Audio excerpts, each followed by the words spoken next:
All right, so let's talk about October existing home sales. Dun, dun, dun. These are some crazy numbers, and I haven't looked at my personal numbers, so I'm relying on people in the chat to go look up the number of units sold from January to today, and then compare that to the number of active listings. Yeah, all right. So MOPGA. This one's a little bit longer, but I'm gonna rip through it pretty quickly. But this is from CNBC, and the title is October existing home sales see spectacular 26.6 annual gain, even with short supply and surging prices. But wait, I thought things were dying and homes were all gonna. I thought we were all gonna quit our business, but no. You know, it's a horrible time to sell. Everything's going to go down by 50%. I'm not talking shade on Susie Orman. I love Susie Orman. What? But sales of existing homes in October soared well past expectations, rising 4.3% compared with September. That's just in 1 month, and 26.6% annually to a seasonally adjusted annualized rate of 6.85 million units. And that is according to NAR. We've been talking about them a little bit. Let's see. So that's the highest rate since February 2006. The highest pace ever was in 2005 at 7.1 million units. So sales could likely have been stronger if there was simply more available for sale. There were 1.42 million existing homes on the market at the end of October. And that's where that's what spurred me. I want you guys to run your numbers. You know, how many have you sold per month essentially in your area, your city, and then how many active homes now to give you the total available inventory. But there are 1.42 million existing homes on the market at the end of October, and almost 20% drop compared with a year ago. That's a lot. That is a big number right there. So at the current sales pace, that represents a 2.5 month supply. That's the lowest on record nationally. This isn't a Rancho Cucamonga story or a Central Arkansas story. This is national, 2.5 month supply nationally. So essentially, even colder markets or less hot markets or slower markets are even speeding up everywhere. 2.5 months national. That's crazy to me. The last time the sales pace was at the current rate, the supply of homes for sale was twice that is now. So 14 years ago, it was at a 5 month supply because there were so many more listings. So I ran my numbers. So it's essentially 110-ish per month we're selling in my city in Rancho Cucamonga. And these are just single family homes, no price range, nothing else. And we have 126 right now active. So we're way less than that. We're at a month and a half, month and a third. Wow. Of inventory right now. And that's been that way for a while. That's up a little bit. We were just over a month supply about a month ago. So it's up a little bit, but not enough to feel safe. You know, we want to be in the 4-ish month range, you know, to feel comfortable. But the extreme shortage of homes for sale is adding more fuel to the fire under home prices. The median price of an existing home sold in October was $313,000. That is up 15% annually. That is the highest median price on record and reflects the far stronger sales on the higher end of the market. So here's this one's crazy. Like sales of homes priced above $1 million nearly doubled, while sales fell in the lowest price range. So I think that goes to, you know, the lower end markets where it's just tough to find a home, you know. Here, I need to, why is this doing that? Hold on a second. So there we go.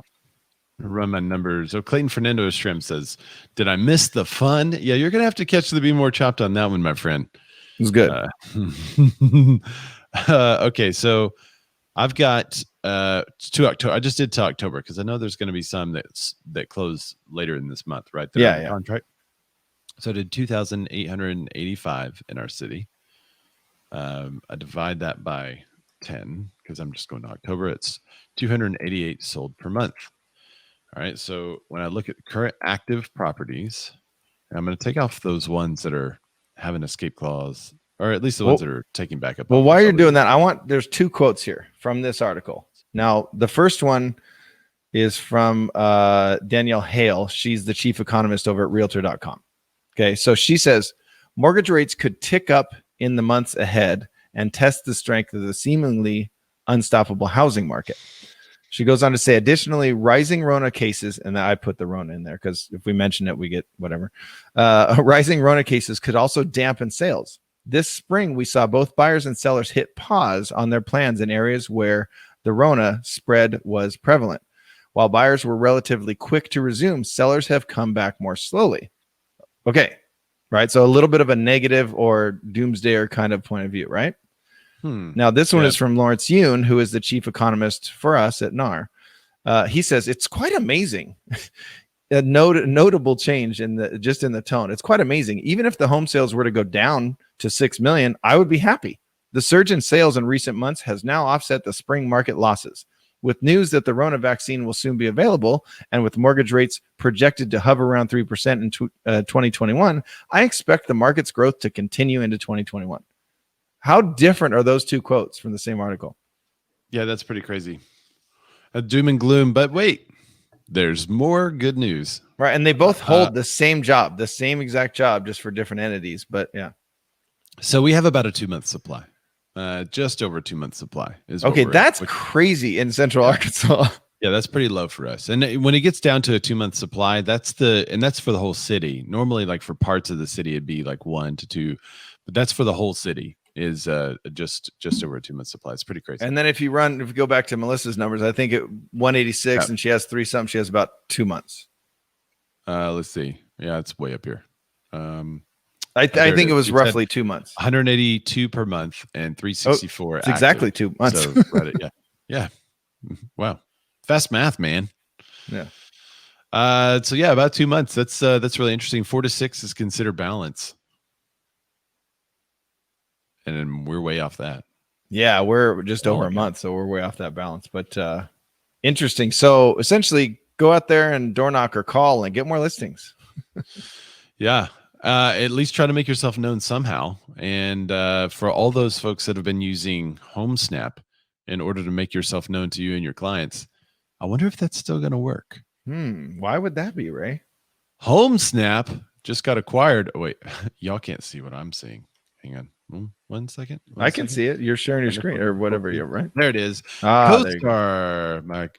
CoStar acquires HomeSnap for $250 million. For those of you guys who don't know, CoStar is a commercial data analytics company. They bought HomeSnap for $250 million. I tell you what, I am in the wrong business. Instead of selling houses, I'm going to build cool apps to get acquired, because that's where the money is these days. Well, and you don't do it with your own money. You get funding for it, and then you sell it. And if it doesn't sell, then they invested, and then you can invest in my next round of funding. Clayton Fernando says, "Oh snap!" Laura Walker says, "KC metro area is 2 months supply." That was to the previous story. If you're watching this on Chops later, you got to go back. Melissa Mars says 2 months, but it is a lie. I can guarantee a chunk of those actives are actually under contract, but some of the agents have been updating statuses until commitments are issued. Ooh, interesting. Ooh, that's unethical. And NAR should do something about that. Maybe the DOJ should know about it. Maybe.